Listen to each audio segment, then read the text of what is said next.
Sziasztok! Ma egy olyan órát mutatok nektek, amitől az egész YouTube el van ájulva. Olyan jellemzőkkel illetik, hogy gyönyörű, klasszikus, modern, de mégis visszahozza a 70-es évek hangulatát. Hosszú idők óta talán a legjobb Seiko 5 kiadás. És ez az a Seiko, amit minden gyűjtőnek meg kell vennie. Nos, igen, ezzel csak egy gond van, mégpedig az, hogy bizony limitált kiadásról van szó.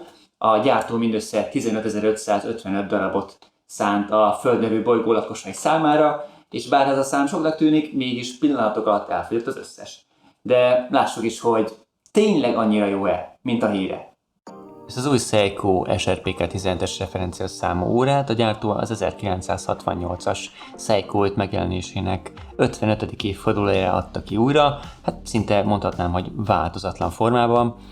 Az egyedi formavilággal rendelkező ívelt nyújtott nemes acéltokban észrevétlenül simul bele a csat mindkét oldalon, kicsit olyan, mintha integrálva lenne a két elem egymásba. A tok szélessége egyébként 39,5 mm, 42,9 mm a rejtett tokfülek távolsága, és 12,2 mm vastag az óra. A rejtett tokfülek szélessége pedig 20 mm, tehát igazából 20 mm-es csatokkal és szíjakkal tudjátok használni az órát. A korona 3,8 óránál kapott helyet, és ez nem egy menetes korona, tehát igazából lehet így húzni rögtön, ahogy van, viszont itt az első problémám is, hogy ezt húzni így, hát iszonyatosan fájdalmas, tényleg borzasztó érzés.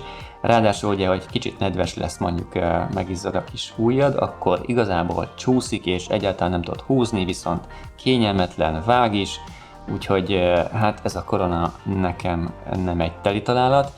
Állítani az órát ugye úgy lehet, hogy mivel nem menetesen, csak kihúzod szépen és akkor állítod. Az állítás egyébként annyira nem vész, és azt mondom, hogy állítás szempontjából ez a korona megfelelő lenne, a húzással vannak problémáim. A vízállósága ugye a menetes korona hiánya miatt 100 méter, de igazából ez bármilyen tevékenységnek teljesen jól megfelel, tehát amíg nem búvárkodsz, csak úszol és strandolgatsz, addig ez az óra teljesen jó.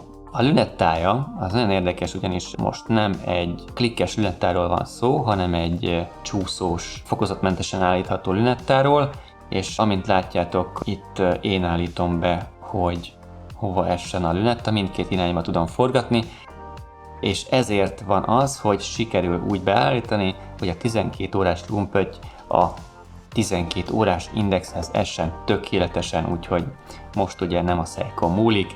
Egyébként a forgatás érzése szerintem egy kicsit gyenge, én azt mondom, hogy egy kicsit erősebb ellenállást is el tudtam volna képzelni, mert volt múltkor például egy olyan, hogy beállítottam tojás főzésnél a lünettát, és hát elállítódott, mert hogy valami hozzáért, és akkor így már kevesebbet mutatott, mint egyébként, amit beállítottam rajta, úgyhogy én elbírtam volna egy kicsit erősebb ellenállás is.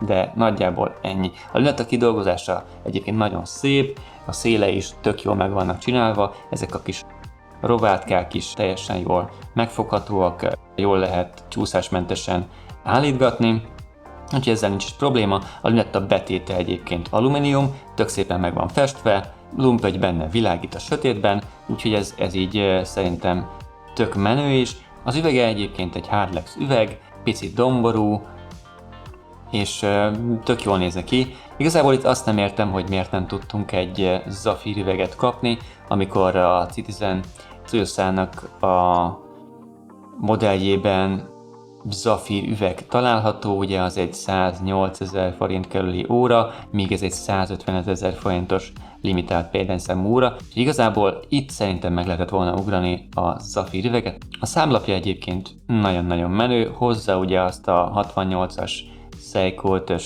számlapot, ami módosult rajta igazából az a plusz egy sor, amit az alsó részen láttok, a 24 kő felirat be lett még téve.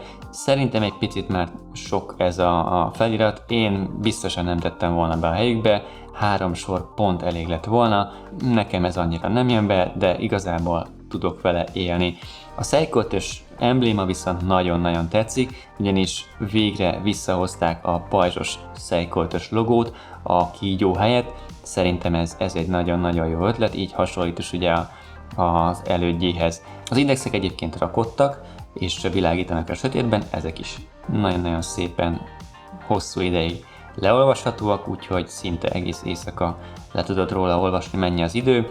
A dátumablak kapott egy tök jó keretet, ami nagyon-nagyon szépen ki van dolgozva, és a dátumtárcsák pedig feketék, ami szintén nagyon szuper, mert illik a fekete számlaphoz is, és a mutató pedig az is szépen meg van oldva, ugyanis hogy középen a perc és az óra mutatón van egy törés, amitől nagyon szépen csillog. A másodperc mutató pedig ez a piros szín, ami kapott, ez szerintem fantasztikusan jól feldobja az egész órát. Úgyhogy azt kell, hogy mondjam, hogy maga a számlap és mutatók azok nagyon-nagyon szépen meg vannak csinálva. A számlap gyűrűje egy polírozott acélgyűrű, úgyhogy az tök jól visszatükrözi a számlapot különböző irányokba, ez szerintem teljesen rendben van.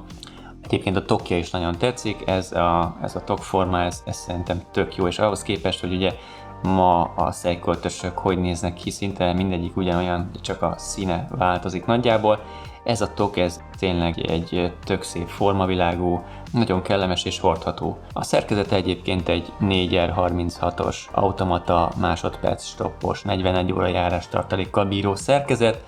Ez egy teljesen jó rendben van ez is, szerintem erről nincs is mit beszélni. A hátlap egy menetes acél tömör hátlap, igazából ezzel sincs semmi probléma, viszont ami nagyon-nagyon nem tetszik, az a csat. Ugyanis az egy dolog, hogy nagyon merev, de emellett még húzza a szőrt is, és kattog is.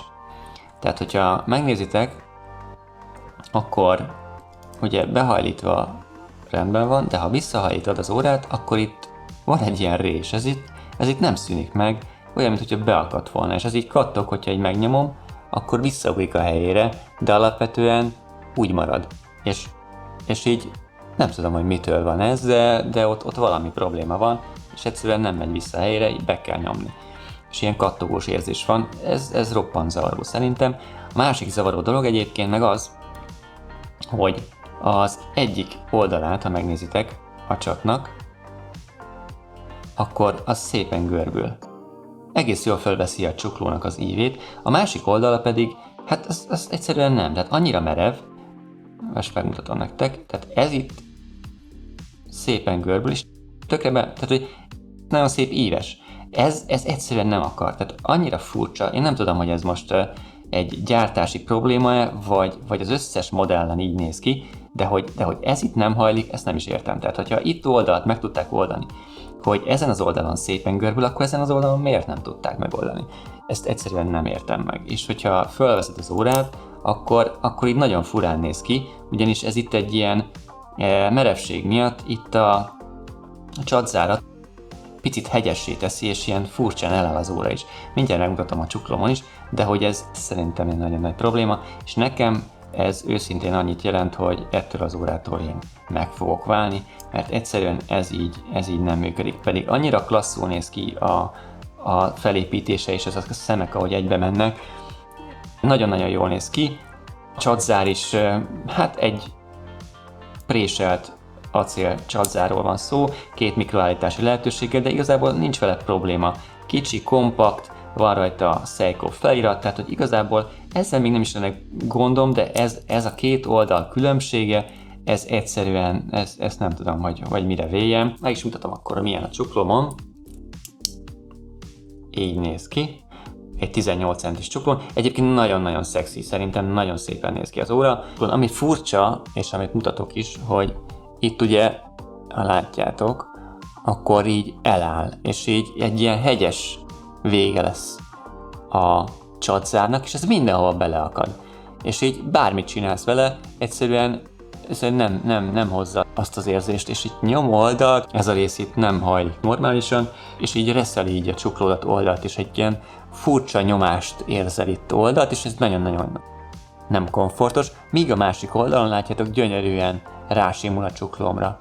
Ez itt nagyon-nagyon szépen megy. Ha ezt meg tudták volna oldani a másik oldalon is, akkor biztos vagyok benne, hogy egy nagyon jó viselet lett volna. Így sajnos hát ez annyira nem jött össze. Ráadásul ugye, mivel ez egy merev oldal, így húzza errefelé az egész órát, és így áll mindig, tehát így picit így lefelé csúszik. így a csuklomról. Ez egy tök kényelmetlen dolog. Ráadásul, amit mondtam is, hogy a szőrt is húzza. Nem értem a dolgot. De ezt leszámítva egyébként tényleg egy nagyon gusztusos óráról van szó, teljesen jól néz ki, a formája is nagyon tetszik, hogy itt le van polírozva ez a rész. Nagyon, tehát hogy annyira jó lenne, és annyira tetszett a képeken is, és tök szuper lenne, ha ez a csat probléma ez nem lenne. Nem tudom. Annyira vegyesek az érzelmeim. Ti mit gondoltok, megtartanátok? Írjátok meg a kommentekbe. És köszönöm, hogy velem tartottatok. Sziasztok!